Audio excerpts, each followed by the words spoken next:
Allez, viens.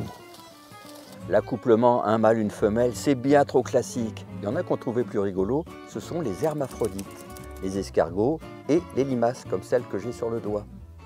Alors elle, quand elle se rencontrent, c'est forcément le bon partenaire puisque c'est en même temps un gars et une fille. Bonjour monsieur, dame.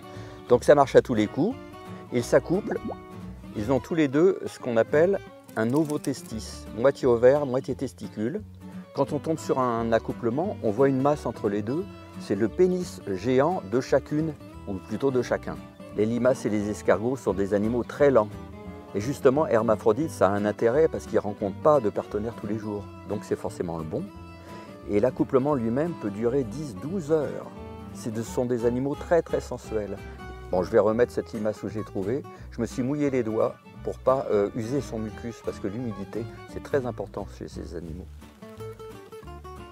Elle va galoper dans la nature. Et voilà.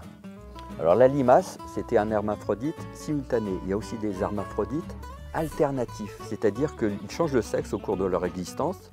C'est très fréquent chez les poissons de Méditerranée, par exemple. Alors comme il y en a très peu ici, j'ai apporté mon guide des poissons. C'est par exemple le cas des mérous. En général, ils naissent filles et ils terminent mâles. C'est aussi le cas des girelles, des poissons magnifiques qu'on voit assez facilement quand on plonge. La girelle commune, donc mâles et femelles sont assez différents. Et le jeu, quand on plonge, c'est essayer de voir des phases intermédiaires. Ça, c'est très étrange. Et mon préféré, c'est beau comme un poisson tropical, c'est la girelle pan. La girelle pan, la femelle a déjà des lignes comme ça, vertes, assez fluo, qui sont très très belles. Mais alors le mâle, on dirait un poisson perroquet tropical, c'est vraiment extra. Et ça, c'est la gay pride des animaux, ce sont les hermaphrodites. Mais il y a encore plus étrange. Il y a ce qu'on appelle la parthénogénèse. La parthénogénèse, ce sont des femelles qui n'ont pas besoin de mâles pour s'accoupler, elles divisent leurs œufs elles-mêmes. C'est l'amour sans mâle. Donc c'est le cas chez les pucerons.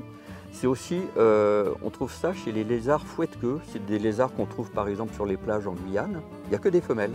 Donc elles n'ont pas besoin de s'accoupler en principe, mais elles ont besoin de se stimuler. Donc elles font des parades entre elles pour pouvoir pondre leurs œufs. Il y a quand même toujours un peu d'amour là-dedans.